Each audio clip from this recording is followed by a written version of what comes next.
तो जैसा कि हमने पिछले एपिसोड में देखा, हमारी हान फेई हुआंगकिंग शहर पहुंचती है, जहां पर उसे मिशन मिलता है ब्यूटी कंपटीशन जीतने का। उसके बाद तो हान फेई ताओबाओ से कहती है कि मुझे ट्रांसफॉर्म करो। तो अब उसके आगे से हान फेई मिरर के सामने बैठकर कुछ कर रही होती है और ताओबाओ परेशान होते हुए कहता है, होस्ट, आप पूरी दोपहर से मेकअप लगा रही हैं। क्या अभी तक आपका मेकअप लगाना खत्म नहीं हुआ? इतने में हान फेई कहती है, हाँ हो गया। ताओबाओ कहता है, अच्छा तो चलो दिखाओ तुम कैसी दिख रही हो। हान फेई को देख तो वो चिल्ला ही पड़ता है कि होस्ट ये क्या है। हान फेई कहती है, ताओबाओ मुझे लगता है कि मुझे हार मान लेनी चाहिए। ताओबाओ तो उस पर हंसे ही जा रहा होता है कि होस्ट ये इतना बुरा भी नहीं है, मतलब कम से कम मैं आपके नाक और आँख देखकर पहचान सकता हूँ कि ये आप हैं। हान फेई निराश हो जाती है। इतने में ताओबाओ कहता है, होस्ट क्या आप भूल गई हैं कि आपके पास एम्पैथी सिस्टम भी है? तो क्यों ना आप उसका यूज करके मेकअप करना सीखें, जैसे कि आपने ड्रम बजाना सीखा था। हान फेई तो खुश हो जाती है कि तो जल्दी करो, समय नहीं है हमारे पास। इसी के साथ एम्पैथी सिस्टम एक्टिवेट हो जाता है और हान फेई का मिशन होता है मेकअप सीखना। इसी के साथ हान फेई भी अपनी आंखें बंद कर लेती है और फिर अपनी आंखें खोलती है। वो अपने आप को एक अलग सी जगह पर पाती है जहाँ पर वो आराम से बैठी होती है। तभी उसके सामने से प्रिंस क्विंचे एक ब्रश लेकर आने लगता है। हान फेई उसे देखकर शर्मा जाती है और क्विंचे तो आते ही सीधा मेकअप स्टार्ट कर देता है। साथ ही वो हान फेई से कहता है, हिलो मत और मेरी तरफ देखो। हान फेई शर्माते हुए मन ही मन कहती है कि ये मेरा पहली बार नहीं है जब मैं एम्पैथी सिस्टम का यूज कर रही हूँ, लेकिन फिर भी इस बार का मामला थोड़ा अलग है। उसके बाद क्या था, हान फेई का मेकअप करना वो जारी रखता है और हमारा सीन सीधा शिफ्ट होता है बाहर स्टेज पर, जहाँ पर अनाउंसमेंट होती है कि अब आ रही है लिंग बिंग। इसी के साथ लिंग बिंग स्टेज पर एंट्री मारती है और अपने ब्यूटीफुल से डांस को दिखाना शुरू करती है। इधर हमारी हान फेई भी मेकअप करवा के और अपने कपड़े बदल कर आ जाती है और कहती है, ताओबाओ देखो लिंग बिंग कितनी सुंदर लग रही है। ताओबाओ अपना पसीना पोंछते हुए कहता है, होस्ट क्या आपको पहले ये नहीं सोचना चाहिए कि आखिर आप इस कंपटीशन में शानदार कैसे लगेंगी? ये सब सोचना बंद कीजिए और पहले इस बारे में सोचिए, कुछ प्लान कीजिए। हान फेई कहती है, ताओबाओ क्या तुम्हें यकीन है कि मैं ये कर सकती हूँ? इतने में उसके सामने एक लेडी आती है जो कि कहती है, तुम यहाँ क्यों खड़ी हो? क्या तुम्हारी बारी अभी तक नहीं आई? हान फेई उसकी ओर देखती है और कहती है, मैं यहाँ पर हवा लेने आई हूँ। वो लड़की जिसका नाम लूपिंग होता है वो कहती है, मैंने तुम्हें यहाँ पहले कभी नहीं देखा,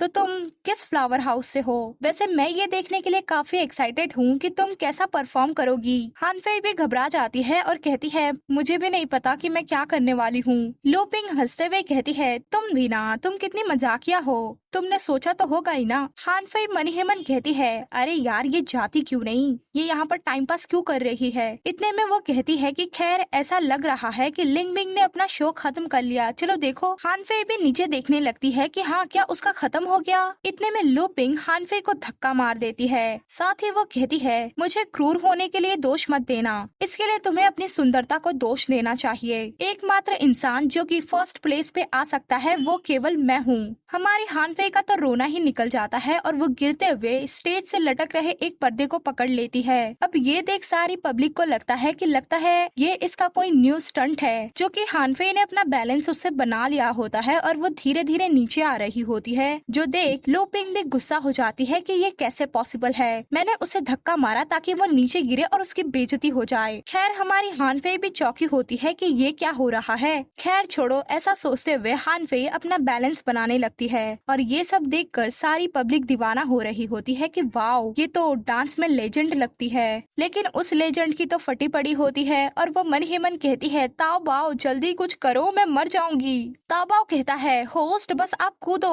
कूदो होस्ट, चिंता मत करिए, मैंने वो फंक्शन चालू कर दिया है जो आपको एक पंख की तरह हल्का कर देगा। हान फेई कहती है, हे भगवान क्या तुम सीरियस हो, अगर मैं गिरकर मर गई तो? ताओबाओ कहता है, ऐसा नहीं होगा। हान फेई कहती है, तो फिर ठीक है, तुम कहते हो तो मैं अब जा रही हूँ। इसी के साथ हान फेई कूदती है। हान फेई के नीचे पहुँचने से पहले ही सिस्टम मरमेड सिंगिंग शुरू कर देता है। गाइज ये रिवॉर्ड में हान फेई को तब मिला था जब वो प्रिंस क्विंचे को भगाने में कामयाब हुई थी और मैंने वहाँ पर थोड़ा स्किप कर दिया था, लेकिन ये रिवॉर्ड हानफेई को वहीं पर मिला, मरमेड सिंगिंग का और पंख की तरह हल्का होने का। खैर, हमारी हानफेई स्टाइल से नीचे उतरती है और अपना मरमेड की आवाज में गाना शुरू करती है। अब ये देख एक बंदा चौंक जाता है, जो कि होता है हमारा बाइली। गाइस, आप लोगों को याद तो है ना, ये बाइली जिसने हानफेई की काफी मदद की थी। तभी हवा आने की वजह से हानफेई के फेस पर बंधा कपड़ा उड़ने लगता है, जिससे कि हानफेई का चेहरा एक बार को हर किसी को दिख जाता है, जो देख सारी पब्लिक तालियां बजाने लगती है कि वाओ क्या एंट्री थी और क्या सुंदर लड़की है ये। ऊपर बैठा बाइली भी मुस्कुराने लगता है कि तो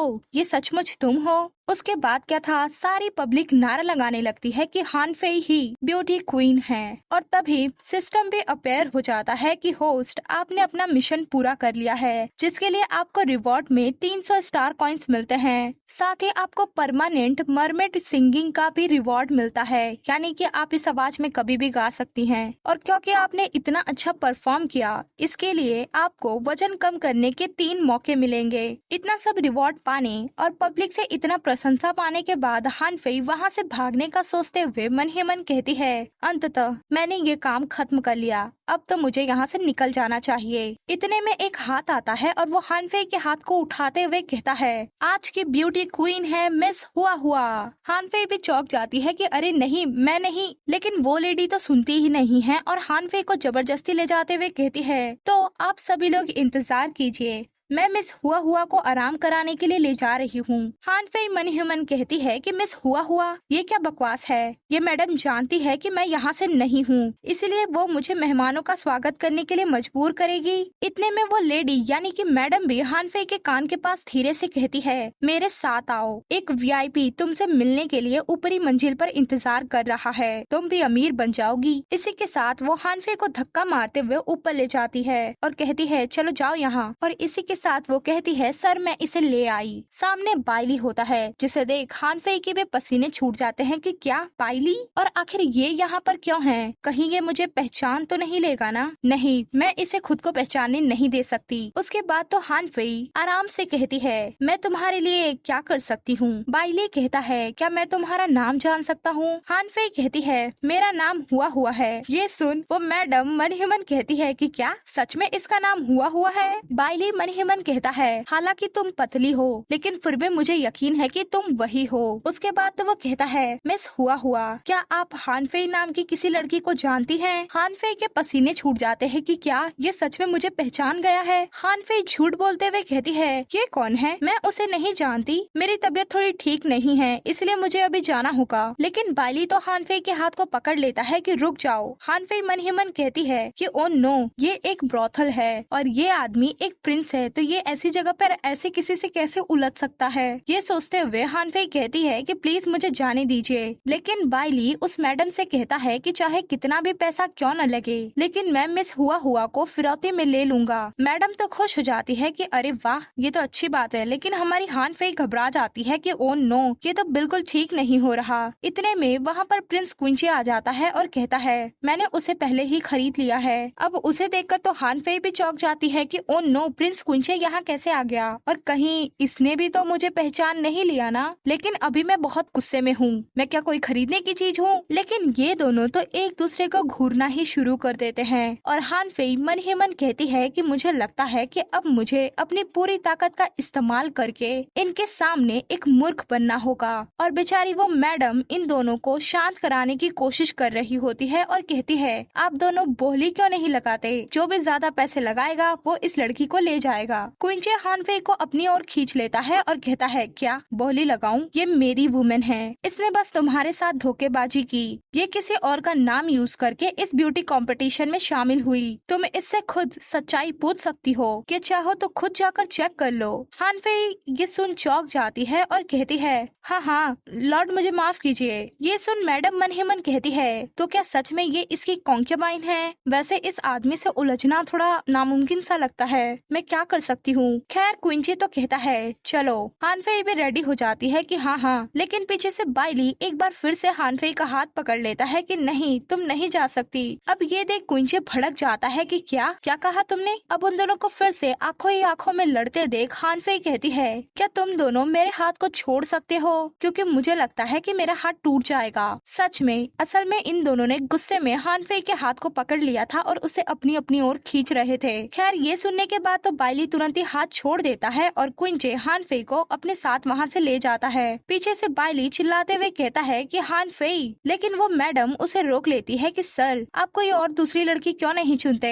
बाइली मन ही मन कहता है कि आखिर हानफेई अपनी खुद की पहचान को स्वीकार करने से मना क्यों कर रही है, आखिर वो करना क्या चाहती है और आखिर वो यहाँ पर क्यों थी। वो आदमी वो कौन था। गाइस मैं आप लोगों को बता दूं कि बाइली वेंशुई असल में एक देश का प्रिंस है। I mean, ये यूजी का उत्तराधिकारी है और इस प्रिंस बाइली ने ही हानफेई की मदद की थी वाटरसाइड विलेज में। खैर नेक्स्ट सीन में हम देखते हैं कि क्विंचे हमारी हानफेई को जबरदस्ती खींचते हुए ले जा रहा होता है, जिससे हानफेई परेशान होते हुए कहती है धीमे हो जाओ, तुम अपने पैरों का सही से यूज नहीं कर सकते। ये सुन क्विंचे रुक जाता है और हानफेई कहती है तुम इस तरह से नहीं चल सकते। क्विंचे कहता है हानफेई क्या तुम इसलिए सारी रात बाहर रहती हो। हानफेई चिल्लाते हुए कहती है नहीं मेरा मतलब है कि आपने गलत इंसान को पकड़ लिया है, मेरा नाम तो हुआ है ना, आपको गलत फहमी हुई है। क्विंचे कहता है क्या सच में। इसी के साथ वो हानफेई के पीछे वाले पेड़ पर अपना हाथ जोर से मारता है और कहता है क्या रात गए तुम्हें इस तरह से देखा जाना पसंद है, इस बारे में सोचो